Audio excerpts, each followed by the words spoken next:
ಇನ್ನು ರಾಷ್ಟ್ರಪತಿ ಭವನದಲ್ಲಿ ಇದೇ ಮೊದಲನೇ ಬಾರಿಗೆ ದ್ರೌಪದಿ ಮುರ್ಮು ಅವರು ಭಾಷಣವನ್ನ ಮಾಡಿರುವಂತದ್ದು. ಜಂಟಿ ಅಧಿವೇಶನದಲ್ಲಿ ಇನ್ನೇನು ಬಜೆಟ್ ಅನ್ನ ಮಂಡನೆ ಮಾಡಬೇಕು, ಹಾಗಾಗಿ ಎಲ್ಲರೂ ಕೂಡ ಆ ಅಧಿವೇಶನಕ್ಕೆ ಕಾಲಿಟ್ಟಿದ್ರು, ಜಂಟಿ ಅಧಿವೇಶನಕ್ಕೆ ಕಾಲಿಟ್ಟಿದ್ರು. ಈ ಸಂದರ್ಭದಲ್ಲಿ ಸಭೆಯನ್ನ ಉದ್ದೇಶಿಸಿ ಅಥವಾ ಅಧಿವೇಶನವನ್ನ ಉದ್ದೇಶಿಸಿ ಮಾತನಾಡಿದಂತಹ ದ್ರೌಪದಿ ಮುರ್ಮು ಅವರು ಭಾರತದ 1 ವರ್ಷದ ಅಥವಾ ಇಡೀ ಒಂದು ಸಮಯ ಏನಿದೆ, ಈ 5 ವರ್ಷದ ಸಮಯದಲ್ಲಿ ಏನೇನು ಬದಲಾವಣೆಗಳಾಗಿದ್ದಾವೆ, ಏನೇನು ಒಳ್ಳೆ ಕೆಲಸಗಳಾಗಿದ್ದಾವೆ ಅನ್ನೋದರ ಫೋಕಸ್ ಮಾಡಿ ಅವರು ಮಾತನಾಡಿರುವಂತದ್ದು. ದ್ರೌಪದಿ ಮುರ್ಮು ಅವರು ಏಷ್ಯನ್ ಗೇಮ್ಸ್ ಅಲ್ಲಿ ಏನು ನಮ್ಮ ಇಂಡಿಯನ್ಸ್ ಸಾಧನೆಯನ್ನ ಮಾಡಿದ್ರು, ಜೊತೆಗೆ ಚಂದ್ರಯಾನ 3 ಬಗ್ಗೆ, ತ್ರಿವಳಿ ತಲಾಖನಂತಹ ದರಿದ್ರ ಪದ್ಧತಿಯನ್ನ ಹೋಗಲಾಡಿಸಿದ್ರ ಬಗ್ಗೆ, ಹೀಗೆ ಸಾಕಷ್ಟು ವಿಚಾರಗಳ ಬಗ್ಗೆ ಉಲ್ಲೇಖ ಮಾಡಿ ಮಾತನಾಡ್ತಾರೆ, ಹೊಗಳ್ತಾರೆ. ಹಾಗಾದ್ರೆ ದ್ರೌಪದಿ ಅವರು ಯಾವೆಲ್ಲ ವಿಚಾರಗಳನ್ನ ಉಲ್ಲೇಖ ಮಾಡಿದ್ದಾರೆ, ಯಾವ ರೀತಿ ಅಭಿಪ್ರಾಯವನ್ನು ವ್ಯಕ್ತಪಡಿಸಿದ್ದಾರೆ, ಅಲ್ಲಿರುವಂತಹ ಜನರ ಬಗ್ಗೆ ಯಾವ ರೀತಿ ಅಡ್ರೆಸ್ ಮಾಡಿ ಮಾತನಾಡಿದ್ದಾರೆ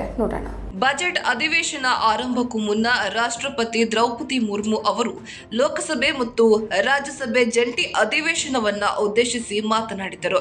ಮಹಿಳಾ ಮೀಸಲಾತಿ ಕಾನೂನು ಜಾರಿಗೆ ತಂದ ಸಂಸದರನ್ನ ಅಭಿನಂದಿಸಿದರು. ಏಷ್ಯನ್ ಕ್ರೀಡಾಕೂಟದ ಇತಿಹಾಸದಲ್ಲಿ ಅತ್ಯಧಿಕ ಪದಕಗಳನ್ನ ಮತ್ತು ಚಂದ್ರಯಾನ 3ರ ಯಶಸ್ಸು ಹಾಗೂ ರಾಮ ಮಂದಿರ ನಿರ್ಮಾಣದ ಕನಸು ನನಸಾಗಿರುವುದನ್ನ ಅವರು ಪ್ರಸ್ತಾಪಿಸಿದರು. ರಾಷ್ಟ್ರಪತಿ ರಾಮ ಮಂದಿರನ ಬಗ್ಗೆ ಪ್ರಸ್ತಾಪಿಸಿದ ಕೂಡಲೇ ಅಲ್ಲಿದ್ದ ಸಂಸದರೆಲ್ಲ ಮೇಜನ್ನ ಬಡಿದು ಅಭಿನಂದಿಸಿದರು. ಶತಮಾನಗಳಿಂದಲೂ ರಾಮ ಮಂದಿರದ ಆಶಯವಿದ್ದು ಅದು ಈ ವರ್ಷ ಈಡೇರಿದೆ ಎಂದರು. ಗುಲಾಮಗಿರಿಯ ಯುಗದಲ್ಲಿ ಮಾಡಿದ ಕಾನೂನುಗಳು ಈಗ ಇತಿಹಾಸದ ಭಾಗವಾಗಿದೆ. ತ್ರಿವಳಿ ತಲಾಖ್ ಎಂಬ ಅನಿಷ್ಟ ಪದ್ಧತಿಯನ್ನ ಕೊನೆಗೊಳಿಸಲು ಸರ್ಕಾರ ಕಟ್ಟುನಿಟ್ಟಾದ ಕಾನೂನು ನಿಬಂಧನೆಗಳನ್ನ ಮಾಡಿದೆ ಎಂದು ಅವರು ಹೇಳಿದ್ದಾರೆ. ಸಂಸತ್ತಿನ ಅಧಿವೇಶನ ಜನವರಿ 31ರಿಂದ ಫೆಬ್ರವರಿ 9ರವರೆಗೆ ನಡೆಯಲಿದೆ. ಇದರಲ್ಲಿ 8 ಸಭೆಗಳು ನಡೆಯಲಿವೆ. ಫೆಬ್ರವರಿ 1ರಂದು ವಿತ್ತ ಸಚಿವೆ ನಿರ್ಮಲಾ ಸೀತಾರಾಮನ್ ಮಧ್ಯಂತರ ಬಜೆಟ್ ಮಂಡಿಸಲಿದ್ದಾರೆ. ದೇಶದಲ್ಲಿ 10 ಕೋಟಿಗೂ ಹೆಚ್ಚು ಜನ ಶಾಶ್ವತ ಮನೆಗಳನ್ನ ಪಡೆದಿದ್ದಾರೆ. 11 ಕೋಟಿ ಗ್ರಾಮಸ್ಥರಿಗೆ ಪೈಪ್ಲೈನ್ ನೀರು ತಲುಪಿದೆ. ಇನ್ನು ಕೊರೋನಾ ಅವಧಿಯಲ್ಲಿ 80 ಕೋಟಿ ದೇಶವಾಸಿಗಳಿಗೆ ಉಚಿತವಾಗಿ ಕೊರೋನಾ ವ್ಯಾಕ್ಸಿನ್ಗಳನ್ನ ನೀಡಲಾಗಿದೆ. 80 ಕೋಟಿ ದೇಶವಾಸಿಗಳಿಗೆ ಉಚಿತ ಪಡಿತರ ನೀಡಲಾಗುತ್ತಿದೆ.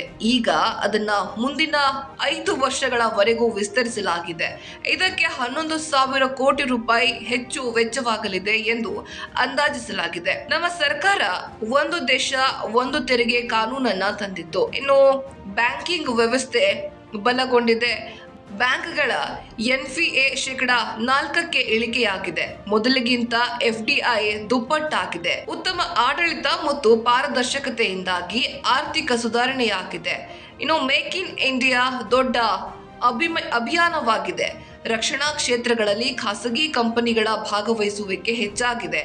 ಇಂದು ನಾವು ಆಟಿಕೆಗಳನ್ನ ರಫ್ತು ಮಾಡುತ್ತೇವೆ ಎಂದರು. ಇನ್ನು ವ್ಯಾಪಾರ ಮಾಡುವ ಸುಲಭತೆಯು ಕೂಡ ಸುಧಾರಿಸಿದೆ. ಹೀಗಾಗಿ ದೇಶ ಅಭಿವೃದ್ಧಿಯತ್ತ ಸಾಗ್ತಾ ಇದೆ. ದೇಶದಲ್ಲಿ ವ್ಯಾಪಾರಕ್ಕೆ ಉತ್ತಮ ವಾತಾವರಣವಿದೆ. ಡಿಜಿಟಲ್ ಇಂಡಿಯಾ ವ್ಯವಹಾರವನ್ನ ಸುಲಭಗೊಳಿಸಿದೆ. ಡಿಜಿಟಲ್ ಇಂಡಿಯಾ ದೇಶದ ಪ್ರಮುಖ ಸಾಧನೆಯಾಗಿದೆ. ಇಂದು ಜಗತ್ತಿನ ಇತರೆ ರಾಷ್ಟ್ರಗಳು UPI ಮೂಲಕ ವಹಿವಾಟು ಸೌಲಭ್ಯ ಒದಗಿಸುತ್ತಿವೆ. ಖಾಸಗಿ ವಲಯದ ಸಾಮರ್ಥ್ಯದ ಮೇಲೆ ಸರ್ಕಾರಕ್ಕೆ ವಿಶ್ವಾಸವಿದೆ. 2 ಕೋಟಿ ನಕಲಿ ಫಲಾನುಭವಿಗಳನ್ನ ವ್ಯವಸ್ಥೆಯಿಂದ ತೆಗೆದುಹಾಕಲಾಗಿದೆ ಎಂದು ಹೇಳಿದ್ದಾರೆ.